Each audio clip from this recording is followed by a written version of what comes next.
Hello and welcome to AI Future or Fiction.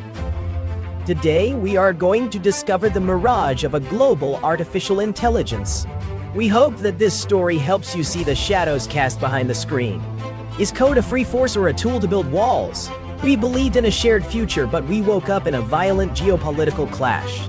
Under the flow of data, invisible borders emerge that decide who holds the power, who truly controls the algorithm that today guides each of your steps. Without further ado, we begin. Imagine an electrical pulse that crosses the ocean in a single breath. While artificial intelligence flows weightlessly through the network, laws remain anchored to the ground. Our courts today attempt to catch a digital ghost with tools designed to guard stone borders. It is the inevitable clash between the fluid and the static. You are faced with code that resides everywhere and nowhere. The cloud seems like an infinite space. However, its servers occupy a physical location under a specific flag. This contradiction generates constant friction. Consider this dilemma: how to audit an algorithm hidden behind walls of invisible data. Traditional justice needs a physical location to deliver a summons. But this technology does not have a fixed address. Governments struggle to find a seat for something that prefers the digital void. This disconnection leaves us in a legal limbo. If a machine decides your destiny, the blame dissolves into distant servers. We face a presence that challenges traditional sovereignty. Do we govern a digital specter with rules from a vanished world? The code continues to advance while the law is still trying to get on its feet. Imagine that Orbis, a system designed to balance global finances, suffers an error. In seconds, the world's largest financial markets collapse. Chaos is total.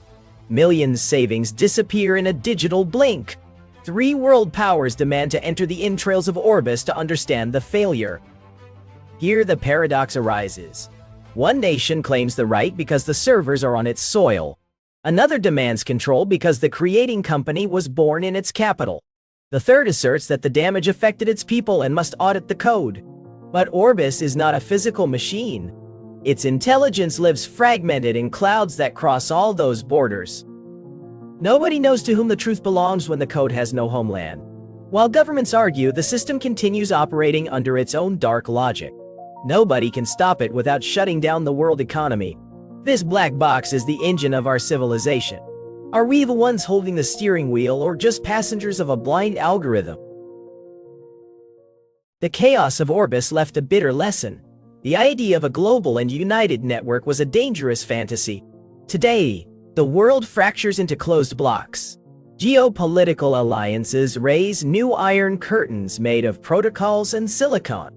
They are not concrete walls, but data borders that decide what you can see based on your geographical location. Each power now seeks its own algorithmic sovereignty.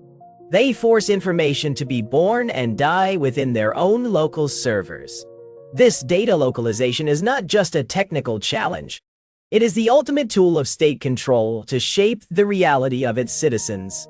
By breaking the universal ecosystem, we enclose ourselves in isolated digital communities.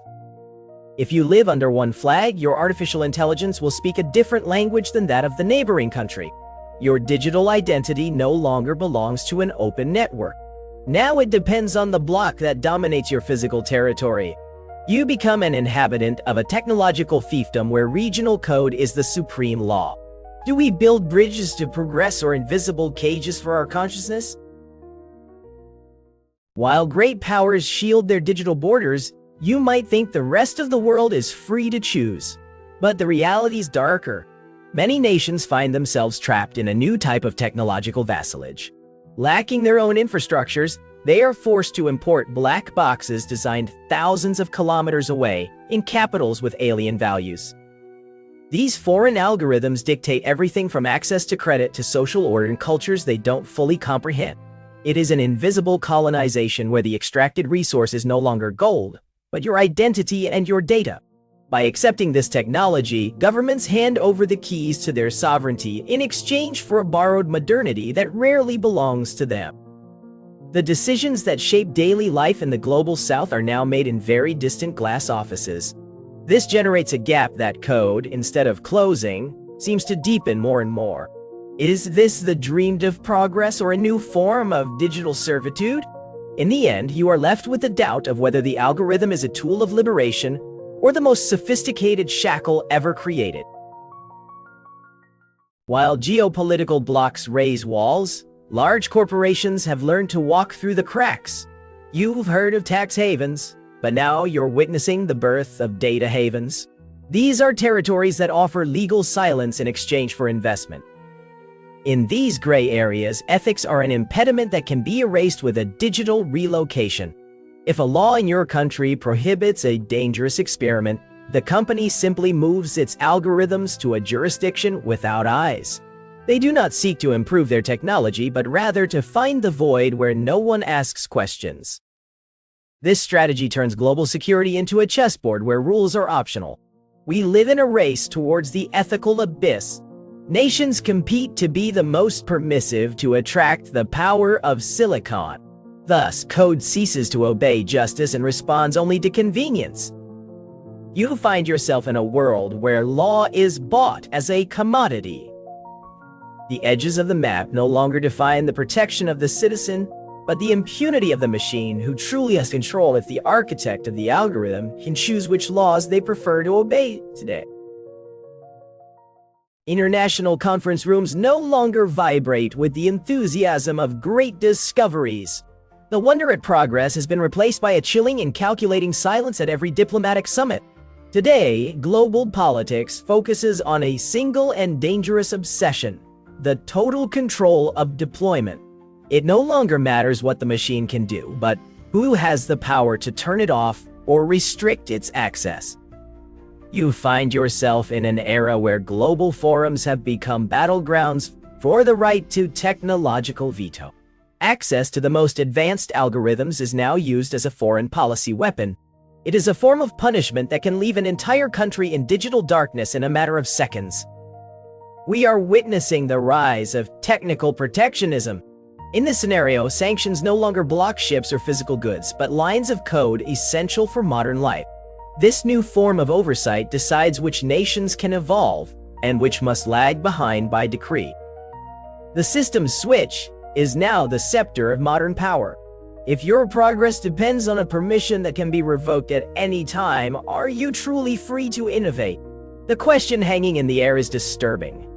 What happens when the key to your future is in the hands of someone who sees you as an adversary?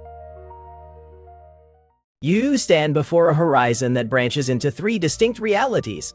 The first is that of absolute domination. Here, a handful of powers and corporations hold the world's switch. In this scenario, your freedom is merely a concession from those who own the central server. The second path is that of total fragmentation. It is a network of digital islands separated by impenetrable walls of code. Here, truth depends on your zip code, and global communication dies under the weight of algorithmic nationalism. It is the definitive triumph of distrust over connection. Finally, the narrowest path emerges: shared responsibility. It is a slow and tortuous process of international agreements to subject the machine to human judgment. There are no quick solutions. Only the will remains not to let the code write our history alone. These are not simple predictions. They are the consequences of the decisions you make at this precise moment. Will we choose to build a sanctuary for reason? Or will we continue raising borders until we are trapped within them? The future is not written in the algorithm, but in your ability to question it. We have traversed a map where the borders are no longer of land, but of code. Digital sovereignty is the new board where our freedom is played out. Thank you for joining us in this analysis on power and artificial intelligence. Very soon, we will explore how machines are redesigning our own human identity. Subscribe to continue questioning technological reality. Ultimately, who owns the switch that illuminates your future? You or the block that controls all your data,